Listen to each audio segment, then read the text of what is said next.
Hola, c'est Mister Audi, j'espère que tu vas bien, que vous allez bien. Je suis content de vous retrouver pour une énième vidéo. Donc je reviens sur le concept que j'avais lancé il y a 15 jours, où l'idée était de choisir un film, d'extraire une séquence du film au hasard et de l'analyser, cela en 3 heures. Donc il y a l'idée de l'écriture, du tournage et du montage. Et voilà, et après la publication bien entendu. Pour cela, j'avais demandé aux personnes qui me suivent de me proposer des films, de me soumettre quelques titres. Et pour cela, j'avais eu plusieurs propositions. J'avais eu donc La Ligne Verte. Alors oui, j'ai des petits papiers, je vais vous expliquer pourquoi dans quelques instants. Donc Mylène qui m'avait soumis l'idée de La Ligne Verte. J'avais Le Silence des agneaux, donc ça c'était Marie-Amélie. J'avais Alien, donc Alien, un ami qui s'appelle Sébastien. Mommy, donc Karine. Et No Country for All Men. Alors je sais pas si vous y voyez bien, mais en tout cas voilà, je vous les mets là. De toute façon je vous expliquerai pourquoi il y a des papiers. No Country for All Men. Donc ça c'était Laurent, que je salue d'ailleurs, puisque Laurent est une personne qui me suit depuis pas longtemps et qui a une chaîne dédiée à la musique qui s'appelle Musique Antique. Salut à toi mon gars. Donc ce que j'ai décidé de faire du coup, c'est que je voulais traiter tous les films proposés, en tout cas les extraits. Alors pour cela, il fallait que je fasse un tirage au sort. Je ne pouvais pas faire les 5 films dans la matinée. Donc du coup, je vais noter chaque film sur un bout de papier que j'ai mis dans mon chapeau. Et du coup, j'ai fait un petit tirage au sort. Donc le film qui est sorti, c'est No Country for All Men des frères Coen. Donc Laurent, voilà, cette vidéo, elle est pour toi. L'analyse, elle est pour toi. Et bien sûr pour ceux qui ont envie de visionner et de regarder. Pour jouer le jeu, vous avez le timing. Donc vous voyez, j'ai commencé à 7h37 et là je suis devant mon ordinateur, j'ouvre la fenêtre et je définis comme ça un extrait au hasard. C'est un extrait qui met en scène Anton Chigurh et la secrétaire. Donc il s'agit de... voilà, c'est un échange, j'en dis pas plus, je vais vous laisser l'extrait. No Country for All Men. C'est un film avec Tommy Lee Jones, Josh Brolin, et alors je me rappelle jamais du nom de l'acteur qui joue Anton Chigurh, donc le psychopathe, et on se retrouve juste après. Bon visionnage à vous.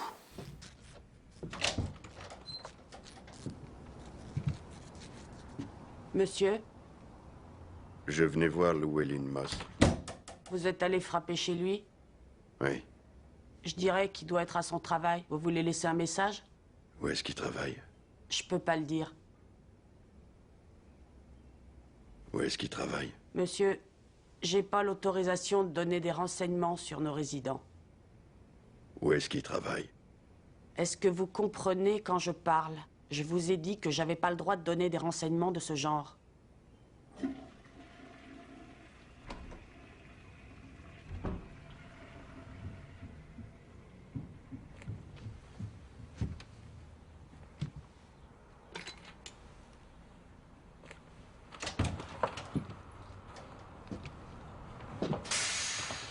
Donc on retrouve dans cette scène un condensé de la patte des frères Coen. Alors déjà par l'humour noir, en tout cas avec cette scène, puisque c'est de cette scène qu'on parle, et sur le plan technique, des plans champ contre champ filmés avec une courte vocale et donc un grand angle.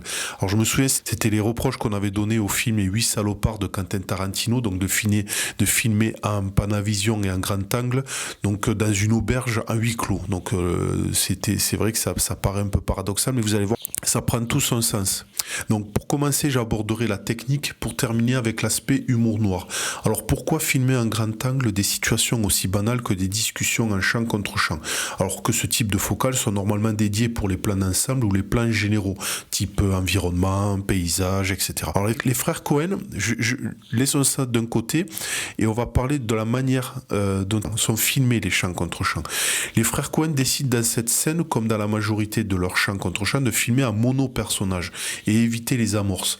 Les amorces, ce sont des bouts de personnage, donc les épaules, la tête, etc., qui font obstacle entre la caméra et le personnage qui s'exprime généralement. C'est assez courant de trouver ce format lorsqu'une discussion s'amorce. Je reviens donc sur ce qui caractérise le travail des frères Coen, notamment filmer le mono-personnage avec une courte focale. Donc il s'agit tout simplement de donner une impression de vie, sentiment de présence, découvrir un environnement intime. Et c'est ce qui participe au côté risible de cette scène, de constater cette femme, son ventilateur, son bureau, en somme son intimité. Et le contraste représenté par le personnage d'Anton. Abordons l'aspect risible. Déjà, on ne rigole pas de la même manière devant cette scène si on a vu les séquences d'avant ou bien si on découvre la scène isolée. En elle-même, cette scène est risible, donc déjà par les dialogues. Où est-ce qu'il travaille? Où est-ce qu'il travaille? Où est-ce qu'il travaille? Vous comprenez quand je parle. Et la manière dont est filmée la scène, ce qui renvoie à ce que j'ai énoncé précédemment, de point de vue technique. Puis l'élément qui marque la conclusion de la discussion, la chasse d'eau des toilettes. Donc une requête qui tombe à l'eau quelque part. Est-ce qu'il y a peut-être une métaphore à faire? Je sais pas.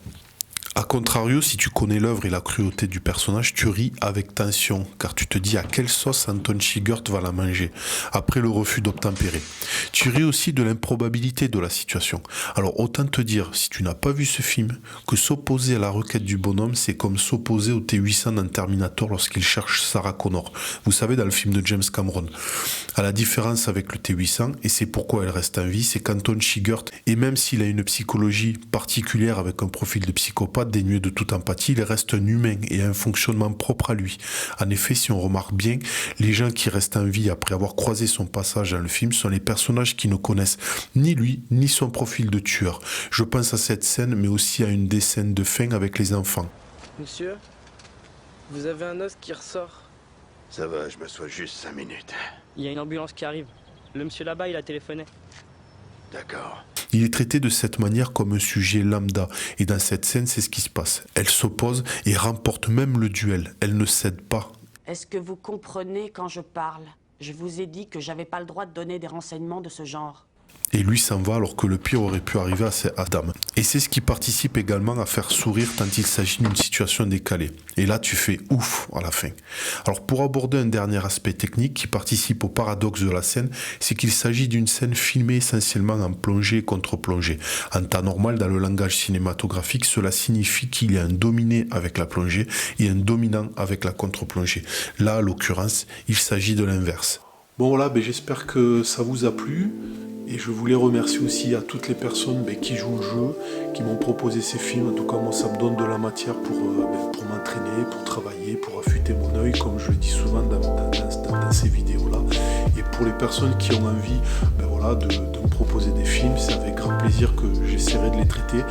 Bon, peut-être pas dans des timings records, puisque même s'il y a du confinement, il y a du travail et du quotidien à gérer. Donc voilà. En tout cas, merci à vous, merci de me suivre et de